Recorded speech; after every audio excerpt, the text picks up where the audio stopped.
Ah ouais, j'ai raté des examens. En mathématiques et en droit, en première année.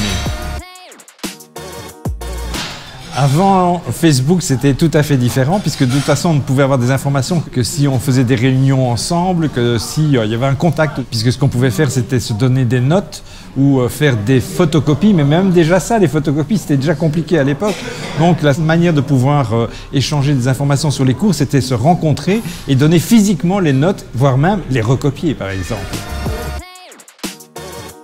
Oui, j'adore mon métier de prof, à la fois celui d'enseigner, d'avoir un contact avec les étudiants, surtout d'avoir parfois cette satisfaction d'être dans l'auditoire, de dire quelque chose et de voir dans les yeux des étudiants comme si la lumière apparaissait, comme s'ils avaient compris quelque chose qui subitement apparaissait comme étant neuf pour eux, mettant un mot, surtout un concept, sur une réalité qu'ils percevaient mais qu'ils n'arrivaient pas à bien comprendre. Et ce moment-là est juste formidable. Je pense que la réussite aujourd'hui est toujours plus liée à deux éléments qui ne sont pas liés nécessairement à l'étude, mais à la gestion du stress et à la capacité de pouvoir se concentrer. Ça, bon, je l'ai eu aussi quand j'étais étudiant, donc je pense qu'il est important de s'aérer, de penser à autre chose, de ne pas être concentré que sur son cours. Ça ne veut pas dire pour ça qu'il faut boire toute la nuit et se divertir, mais je pense qu'il faut avoir d'autres activités qui sont celles de l'étude pour pouvoir vraiment déstresser avant l'examen. Même si c'est très facile à dire et c'est bien plus compliqué à le vivre, bien évidemment. Personnellement, ma plus grande fierté, c'est d'avoir fait une carrière atypique, c'est-à-dire que j'ai travaillé pendant 10 ans avant d'arriver à l'université, donc j'ai fait une thèse sur le tard, j'avais 40 ans. Je pense que c'est bien encore d'avoir des carrières comme ça, il y en a encore aux États-Unis, mais hélas, il n'y en a plus en Europe, puisqu'aujourd'hui en Europe, on veut qu'à 27 ans, on soit déjà docteur. Je ne dis pas que ce n'est pas bien, mais je trouve qu'en termes aussi de fierté personnelle, moi en plus j'avais des grands-enfants, j'avais des enfants qui avaient 8 et 5 ans au moment où c'était terminé, donc je veux dire, ils étaient grands. C'est important d'avoir pu donner autant dans la recherche, tout en ayant un projet de vie qui est celui d'un changement de carrière d'une certaine manière pour commencer à enseigner. Parce que je voulais changer le monde. C'était l'idée à l'époque, post-68 art, que la sociologie était une discipline critique de la société, qui était anticonformiste. C'est en lisant d'ailleurs des auteurs que m'avait conseillé un enseignant dans l'enseignement secondaire, Gramsci, que j'en suis venu à dire je vais faire philo, Sciences Po ou sociologie, mais sociologie avait une connotation beaucoup plus critique et c'est pour ça que j'ai fait la sociologie.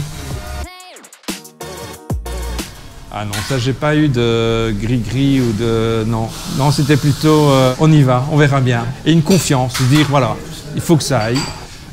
Et si ça va pas, ben bon, voilà, parce qu'on sait bien qu'on n'a pas bien étudié, ben, on assume les conséquences un peu de ces erreurs. Hein, voilà, ça c'est bien, si. Ah, la proclamation est un moment extrêmement émouvant.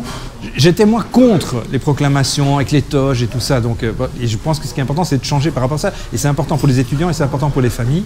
Et ce qui est important, c'est de voir le plaisir partagé par les parents qui sont présents et les étudiants de ce moment qui est une consécration.